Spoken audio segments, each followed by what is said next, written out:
नमस्कार दोस्तों, मैं सतपाल वर्मा HSAS अपने यूट्यूब चैनल SP टॉक्स में आपका स्वागत करता हूं।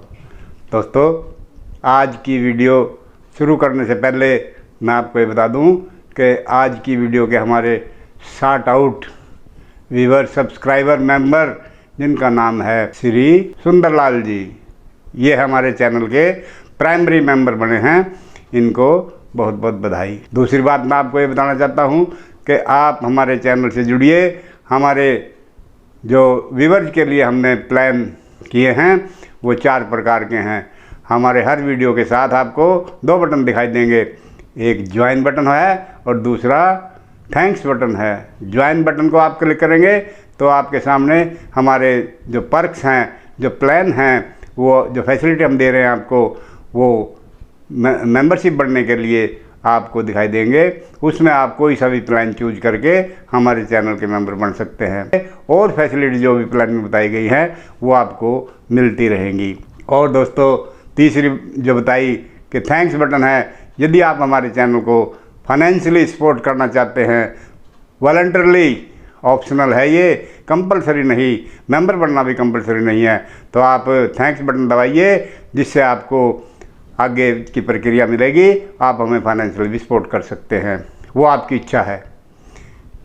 और तीसरी बात एक और जो मेन बताने वाली बात है कि दोस्तों, हम हर विषय पर, हरियाणा सरकार के सर्विस रूल पर, सर्विस मैटर पर, चाहे वो किसी भी प्रकार का हो, डिसिप्लिनरी एक्शन का हो, चार्जशीट का हो, कंपैशनेट फाइनेंशियल असिस्टेंस का हो, अपॉइंटमेंट का हो, CSR से संबंधित हो, PFR से संबंधित हो, या किसी का ड्रॉल एंड डिसबर्समेंट में कोई प्रॉब्लम आ रही है वो हो, या कोई कोर्ट केस है, इन सभी प्रकार के मामलों में हम एक्सपर्ट एडवाइस दे रहे हैं, जिसके लिए हमने हर वीडियो के डिस्क्रिप्शन में अपने चैनल का, हमारे SP टॉक चैनल का ऑफिशियल कॉन्टैक्ट नंबर दिया गया है। आप उस कॉन्टैक्ट नंबर पर कॉल करके हमसे ऑनलाइन एक्सपर्ट एडवाइस भी ले सकते हैं। तो चलिए अब शुरुआत करते हैं वीडियो की। दोस्तों, आज की वीडियो का विषय है कि जो हरियाणा SS एग्ज़ाम के लिए 2021 में 16 जुलाई 2021 को हरियाणा सरकार फाइनेंस डिपार्टमेंट के द्वारा सिलेबस जारी किया गया था, रेगुलेशन जारी किया गया था, अर्थात टर्म एंड कंडीशन जारी की थी। उनमें कुछ थोड़ा सा बदलाव हुआ है, कोई थोड़ी सी चेंजेज आई है। वो चेंजेज कब की है? 22/9/2021 के लेटर में हरियाणा सरकार ने की है, जो कि मैं आपको इस वीडियो के माध्यम से पूरी डिटेल में बता रहा हूँ और बताऊँगा। आप देखिए क्या संशोधन हुए हैं, टर्म कंडीशन में क्या कोई तब्दीली आई है, क्या क्लैरिफिकेशन सरकार ने दी है। देखिए आप अपने स्क्रीन पर। ये देखिए दोस्तों, additional chief secretary to government Haryana finance department का लेटर डेटेड 22/9/2021। इस लेटर का नंबर ये है 14/30/2021 1 FA। ये सभी एडमिनिस्ट्रेटिव सेक्टर को भेजा गया, ऑल हेड ऑफ डिपार्टमेंट को भेजा गया, कमिश्नर और SDO सिविल को भेजा गया, all managing director, chief administrative board corporation state of Haryana को भेजा गया, registrar Punjab and Haryana high court Chandigarh और ऑल डिस्ट्रिक्ट सेशन जज हरियाणा और all registrar of universities in the state of Haryana, सभी को ये लेटर भेजा गया। इसका विषय जो है वो ये था, clarification regarding regulation of for the Haryana state subordinate account services HSAS examination ordinary branch 2021। ये रेगुलेशन निकला था 21 नंबर से, दिनांक 16/7/2021 को नया रेगुलेशन निकाला था हरियाणा सरकार फाइनेंस डिपार्टमेंट की तरफ से, जिसमें Haryana state subordinate account services HSAS examination के लिए नया सिलेबस पार्ट 1 का और पार्ट 2 का बताया गया था, और साथ में कुछ रेगुलेशन जो 15 थे, 15 नंबर रेगुलेशन बताए गए थे कि एग्जाम की टर्म कंडीशन क्या होंगी, उसके संदर्भ में ये लेटर अब 22/9/2021 को निकाला था हरियाणा सरकार ने, जिसमें बताया 3 बातें बताई। पहली बात तो ये बताई थी कि इस रेगुलेशन में जो 16 जुलाई को भेजा गया था उसमें थोड़ी सी कमी रह गई थी, गलती हो गई थी लिखते हुए। कहाँ? उसमें एक ये सेक्शन 9 लिखा गया था गलती से, वो मैं आगे बताऊंगा। और ये है सिलेबस कौन सा था? एसएस पार्ट 1 का अनेक्चर 1 में गलती हो गई थी, गलती से प्रिंट हो गया था, इसको सुधारा गया। अब इससे दूसरी एक ये बताया गया था कि जो कैंडिडेट जो है ना एग्ज़ाम में अनफेयर मीन यूज करते हैं उनके साथ क्या ट्रीटमेंट किया जाएगा, कोशिश मत करना, एक इसके बारे में बताया है। और तीसरी एक क्लैरिफिकेशन दी है किसकी, स्टैट्यूटरी बॉडी के बारे में, ऑटोनोमस बॉडी के बारे में। स्टैट्यूटरी बॉडी या ऑटोनोमस बॉडी की डेफिनेशन क्या है, ये डेफिनेशन पहले बुक्स में नहीं थी, अब ये हरियाणा सरकार फाइनेंस डिपार्टमेंट के द्वारा नई डेफिनेशन बताई गई है और जो कि इस प्रकार है। मैं आगे इसको डिटेल में आपको बता रहा हूँ, अभी अगली पेज पे ये बता दूँ मैं, ये जो है ये 16/7/2021 का ये मैं आपको ओरिजिनल दिखा दूँ कि ये सब्जेक्ट इसी सब्जेक्ट पर एक ये रेगुलेशन जिसमें सिलेबस वगैरह आया था, ये था दोस्तों। ये मैं सिर्फ आपको दिखाने के लिए कर रहा हूँ, ये रेगुलेशन था, इसमें 15 रेगुलेशन आए थे, 1 2 3 4 5 7 8 9 10 11 12 13 14 15, इसके 15 के पार्ट थे। ये टर्म कंडीशन है एग्ज़ाम की। और आगे ये अनेक्चर 1 क्या था, पार्ट 1 का सिलेबस, इसी में जो है ना ये कमी कर गए, गलती से मिस प्रिंट हो गया। कहाँ पे, इसमें पॉइंट नंबर 4 में ऑडिट एंड फाइनेंशियल रेगुलेशन में कहाँ गलती करके थे, ये जो सेक्शन 9 गलती से लिख गए थे, कहते हैं ये गलती से प्रिंट हो गया क्योंकि जो चैप्टर 12 है, ये इस चैप्टर 12 में सेक्शन 9 है ही नहीं, यही इस लेटर में बताया कि मैं आपको डिटेल में बताता हूँ। ये सिर्फ आपको दिखाने के लिए मैं कर रहा हूँ। और ये पार्ट 2 का सिलेबस था, इसमें कोई गलती नहीं है, कोई त्रुटि नहीं है, इसमें चिंता करने वाली कोई विषय नहीं है।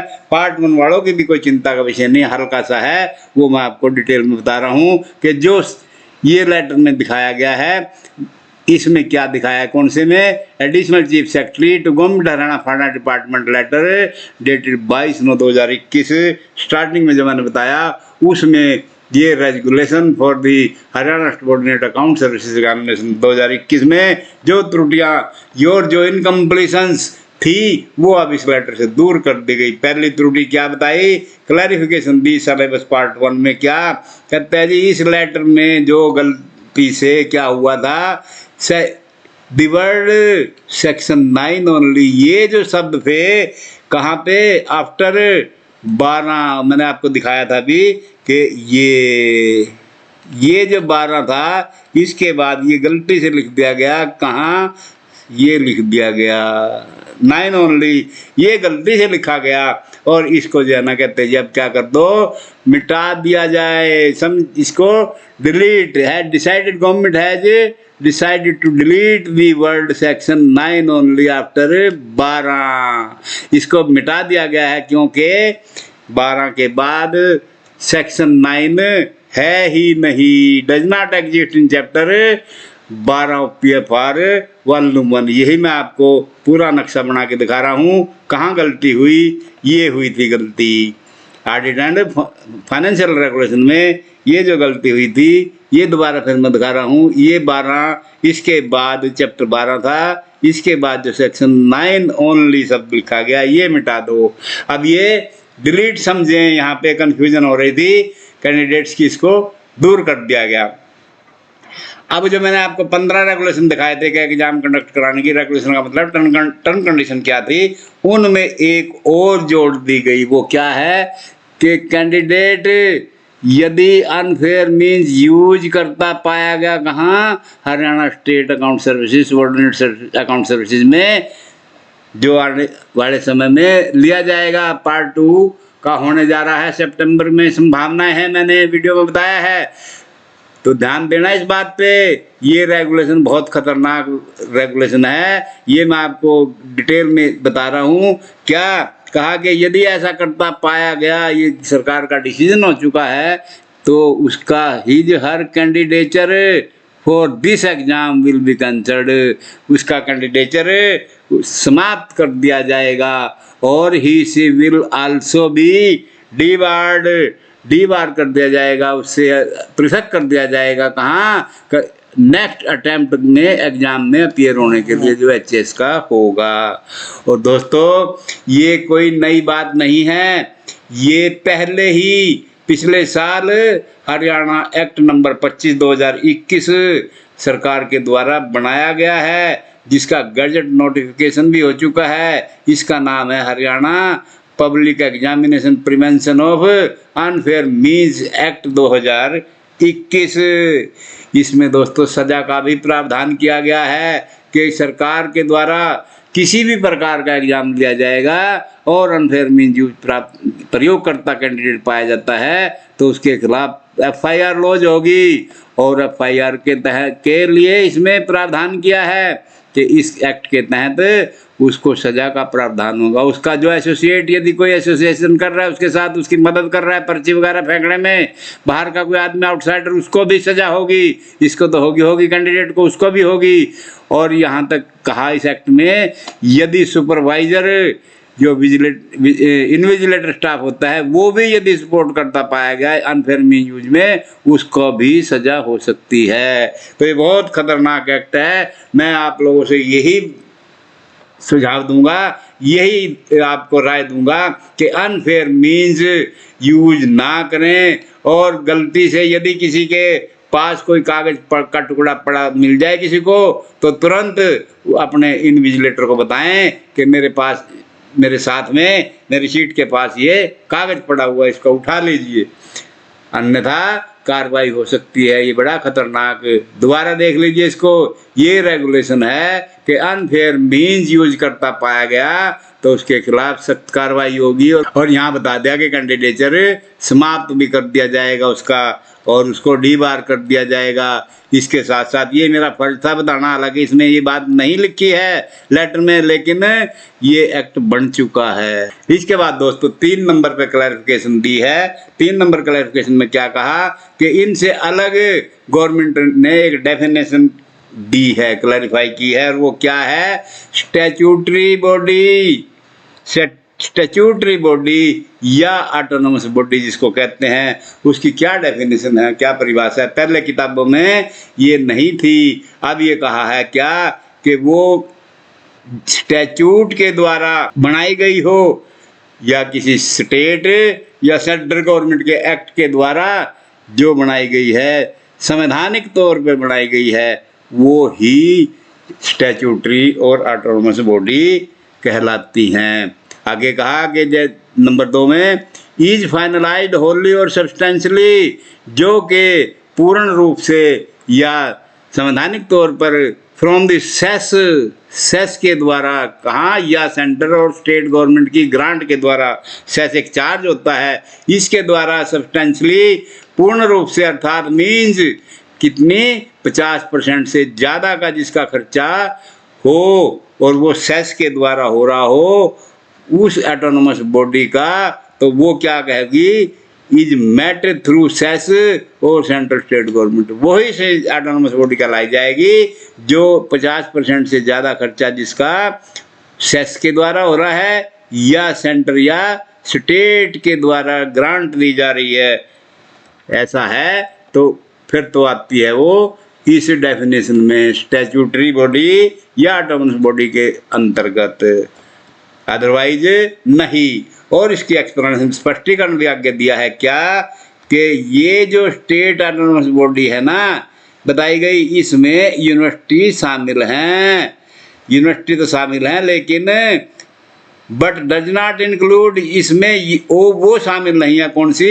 ए public sector undertaking, public enterprise, company registered under the company act या society registered under the society registration act या प्राइवेट बॉडी और मैनेजमेंट, ये इसमें शामिल नहीं होती। किसमें?